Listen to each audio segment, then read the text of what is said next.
Iloisesti pirskahtelevaa päivää Hotelli Ilveksen 30-vuotisuutisista. Vuonna 1984 suunnitteilla olevasta tamperelaisesta suurhotellista järjestettiin nimikilpailu, johon tuli peräti 8200 vastausta. Suosituin ehdotus oli Tammerkoski. Sen lisäksi esillä olivat Hermes sekä hotellin johtaja Mauno Ahosen ehdotus Millon. Lopulta voittajaksi hyväksyttiin Hotelli Ilves, jota oli ehdottanut 25 vastaajaa.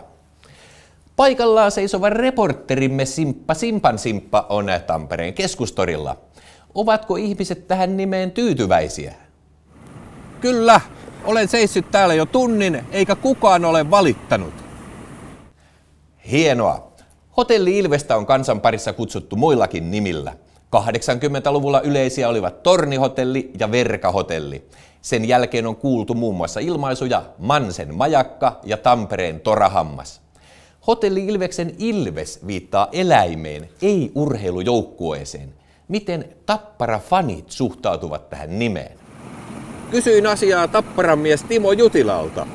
Hän vastasi, että Hotelli Ilves on isoin ilves, jonka hän on jääkiekkourallaan nähnyt. Asia selvä. Sitten kerrosasioihin. Hotelli Ilveksessä on 18 kerrosta maan päällä ja 2 maan alla. Kerrosta numero 13 ei ole lainkaan, koska taikauskoiset eivät halua asua tässä epäonnen kerroksessa. Ennen Ilvestä suomalaisista hotelleista tätä 13 kerrosta ei tarvinnut jättää pois, koska hotelleissa ei yksinkertaisesti ollut niin paljon kerroksia. Ja lopuksi säätiedotus. Raimo Räntä, ole hyvä.